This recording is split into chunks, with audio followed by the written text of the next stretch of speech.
خون کے کینسر کی مختلف اقسام موجود ہیں اور زیادہ تر جو کینسر ہیں اس میں ہسپتال میں داخل بھی ہونا پڑتا ہے اور کیمو تھراپی بھی لگوانی پڑتی ہے۔ خون کے کینسر اکثر خطرناک قسم کے کینسر ہوتے ہیں اور اس کا علاج نہایت پیچیدہ ہوتا ہے، لیکن ایک ایسا خون کا کینسر بھی ہے جس میں نہ ہسپتال میں لمبے عرصے کے لیے داخل رہنا پڑتا ہے اور نہ ہی کیمو تھراپی لگوانی پڑتی ہے، بلکہ یہ ایسا خون کا کینسر ہے جس کا علاج گولیوں کی صورت میں ممکن ہے، گولیاں یعنی کہ پلز۔ اس کینسر کا نام ہے CML، کرونک مائلوئڈ لیوکیمیا۔ السلام علیکم، میرا نام ڈاکٹر رجا طارق ہے اور میں ایک کلینکل ہیماٹولوجسٹ ہوں۔ CML کے مریضوں کو اکثر جو علامات پیش آتی ہیں اس میں تلی جگر کا بڑھنا، پیٹ کا پھولنا، پیٹ میں درد ہونا، بھوک کا کم لگنا، وزن کا گرنا، خون کی کمی ہونا، یہ سب علامات اس میں شامل ہیں۔ اس میں تلی اور جگر کا سائز بڑھنے لگتا ہے جس کی وجہ سے مریضوں کو بھوک لگنا کم ہو جاتی ہے۔ ایسے مریضوں کا جب آپ CBC کا ٹیسٹ کرواتے ہیں تو ان کے وائٹ بلڈ سیلز بہت زیادہ ہوتے ہیں اور وہیں سے شک پیدا ہوتا ہے کہ ان کو کوئی خون کا کینسر ہے۔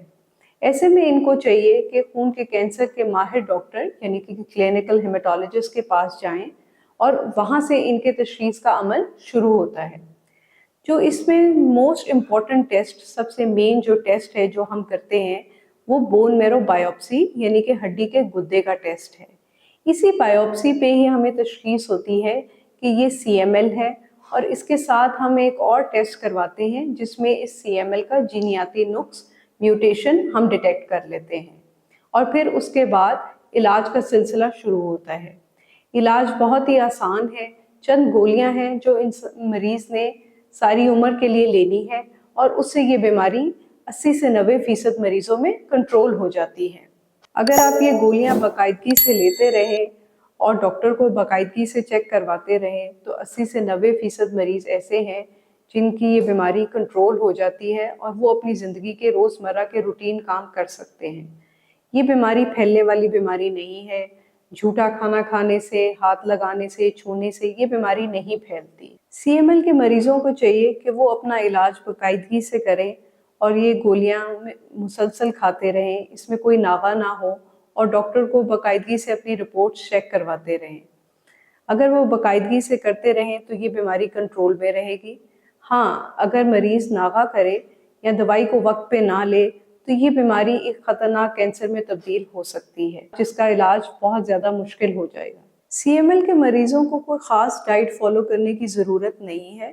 شروع میں جب ان کے وائٹ سیلز زیادہ ہوتے ہیں تو ان کو ایڈوائز کیا جاتا ہے کہ وہ گوشت کم سے کم استعمال کریں، لیکن 1-2 مہینے کے علاج کے بعد ہی یہ وائٹ سیلز نارمل ہونا شروع ہو جاتے ہیں اور پھر وہ ایک نارمل ڈائٹ استعمال کر سکتے ہیں۔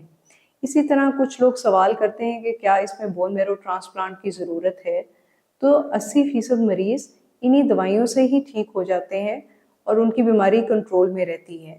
ایسے میں ٹرانسپلانٹ کی ضرورت نہیں پڑتی۔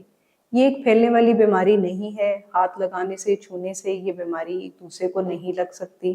صرف آپ نے اس میں چند گولیاں ہیں جو ڈاکٹر کی ہدایات کے مطابق باقاعدگی سے لینی ہے اور ہر مہینے ڈاکٹر کو چیک کروانا ہے اور اپنا CBC کا ٹیسٹ کروانا ہے۔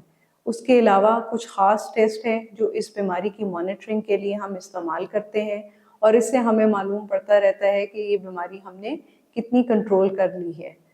ہاں، یہ ضرور ہے کہ یہ دوائیاں زیادہ تر مریضوں کو ساری عمر لینی ہوتی ہیں، کیونکہ اگر آپ یہ دوائیاں چھوڑ دیں یا ان میں ناغہ کریں تو یہ CML ایک خطرناک کینسر میں تبدیل ہو سکتا ہے۔ امید ہے کہ آج کی ویڈیو سے آپ کو بہت فائدہ پہنچا ہوگا اور CML کے بارے میں آپ کی معلومات میں اضافہ بھی ہوا ہوگا۔ پاکستان کے ٹاپ ڈاکٹرز کے ساتھ اپوائنٹمنٹ بک کریں، وہ بھی پیشنٹ فیڈ بیک دیکھتے ہوئے۔ آج ہی اولا ڈاک ایپ ڈاؤن لوڈ کریں۔ اولا ڈاک، ڈاکٹر کا اپوائنٹمنٹ آسانی سے۔